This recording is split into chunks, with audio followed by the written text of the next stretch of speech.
বারজাখ বলে একটা জগৎ আল্লাহ তৈরি করেছেন। কি নাম? বারজাখ। এই জগৎটা হচ্ছে আমাদের দুনিয়ার জগৎ আর জান্নাত জাহান্নামের যে কিয়ামতের দিন এর মাঝখানের একটা জায়গা। এখানে ইল্লিন আর সিজ্জিন দুটো স্তর আছে, একটা নাম ইল্লিন, একটা সিজ্জিন। এই দুনিয়ার নেককার মানুষ যারা, তাদের আত্মাগুলোকে আল্লাহ পাক এই যে ইল্লিনে নিয়ে গিয়ে রেখে দেন। আর দুনিয়াতে যারা পাপী পাপাচারী, তাদের আত্মাগুলোকে আল্লাহ পাক সিজ্জিনে রেখে দেন। এই যে কবরের যে আযাব, যে আমরা একটা কথা বলি, এটা আযাব বলুন রুহের আযাব। কিসের আযাব? রুহ। দেহ তো আপনার নাই, ওখানে দেহ আছে, দেহ তো পচে গেছে, গলে গেছে, তাহলে আযাবটা কিসের? রুহে। বুঝাচ্ছি, আমি এই পড়াশোনাটা করেছি ইমাম গাজ্জালী রাহিমাহুল্লাহর বই থেকে। এত গভীর লেখা, ধরতে গেলেও মনে হয় যে একটা লাইন 10 বার পড়তে হচ্ছে। একটা এক্সাম্পল দিয়ে তিনি বুঝাচ্ছেন, এভাবে তিনি বলছেন এটা একটা উদাহরণ মাত্র, এটাই প্রকৃত ব্যাখ্যা না, একটা উদাহরণ মাত্র।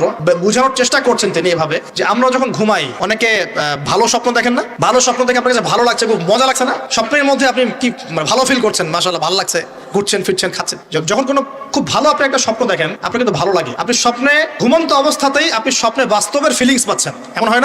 আল্লাহ পাক যদি আপনাকে স্বপ্নের মধ্যে রেখে দেন, ধরেন 1 বছর 1.5 বছর 2 বছর, তার মানে 1-2 বছর আপনি স্বপ্নের মধ্যেই বাস্তবের ভালো লাগার ফিলিংসটা পেতে থাকবেন, কিন্তু আপনি ঘুমিয়ে আছেন। বাইরে থেকে আমি আপনাকে দেখছি যে আপনি ঘুমিয়ে আছেন, আপনি ঘুমন্ত অবস্থাতেও ভালো স্বপ্ন দেখেই ভালো ফিল করছেন।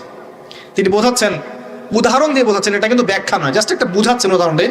আল্লাহ পাক যখন শহীদদের রূহগুলোকে জান্নাতে রেখে দেন, জান্নাতে তারা এইভাবে রূহগুলো ঘুরতে থাকে, ফল ফলাদি খেতে থাকে, পাখির মধ্যে রূহ দিয়ে দেন, সবুজ পাখি, এই পাখি উঠতে থাকে, তারা ভালো ফিল করতে থাকে। ওই হায়াতটাকে আল্লাহ পাক তাদের কাছে বাস্তব বানিয়ে দিয়েছেন। কথা বুঝতে পারছেন?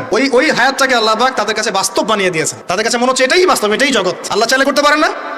একটা ঘুমন্ত মানুষকে যদি আল্লাহ করতে পারেন, তাহলে শহীদদের ব্যাপারে করতে পারেন না? পারেন। আবার ধরেন একজন মানুষ পাপাচারী, আপনি কখনো কখনো স্বপ্ন দেখেছেন, ভয়ের স্বপ্ন, আটকে উঠছেন, শ্বাস বন্ধ হয়ে যাচ্ছে, এমন হয়নি অনেকদিন? আর হবে তো বেশি, কারণ কানে তো হেডফোন দিয়ে গান শোনেন, আর হেডফোন কানে দিয়ে ঘুমান, এফএম শুনতে শুনতে ঘুমান, এই কি করতে করতে ঘুমান। ঘুমানোর আগে তো দোয়া কালাম নাই, দোয়া কালাম মাসলুম দোয়া কালাম তো নাই, সূরা মুলক নাই, সূরা বাকারা শেষের আয়াত নাই, ইত্যাদি নাই, পবিত্রতা নাই, বিছান ছাড়েন না, লাইটস অফ করেন না। আপনার সুন্নত মাফিক তো ঘুমাচ্ছি না আমরা। ঘুমানোর কতগুলো সুন্নত জানেন? ঘুমানোরই কত সুন্নত আছে। ইস্তেঞ্জা করতে হয়, ওযু করে আসতে হয়, পারলে মেসওয়াক করে নেয়, বিছান ঝাড়তে হয়, বিসমিল্লাহ বলে লাইট অফ করতে হয়, দরজায় খিল দিতে হয়, পাত্র যদি থাকে খাবার পাত্র, পানির পাত্র ঢেকে দিতে হয়, তারপরে পড়তে হয় বিছানায় গিয়ে আয়াতুল কুরসি, সূরা বাকারা শেষের 2-3টা আয়াত, সূরা ফালাক নাস ইখলাস, হাত একত্রিত করে ফু দিয়ে সারা গা মাসাহ করতে হয়, ডান কাত হয়ে আল্লাহুম্মা বিইসমিকা আমুতু আহিয়া বলে এই যে 33 বার সুবহানাল্লাহ, 33 বার আলহামদুলিল্লাহ, 34 বার আল্লাহু আকবার পড়তে পড়তে ঘুমাতে হয়।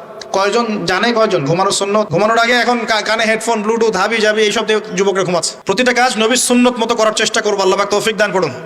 এই যে 9 নম্বর ওয়াদা করেন, জীবনের প্রতিটা কাজ নবীর সুন্নাহ মতো করবেন। রাজি আছেন ইনশাআল্লাহ?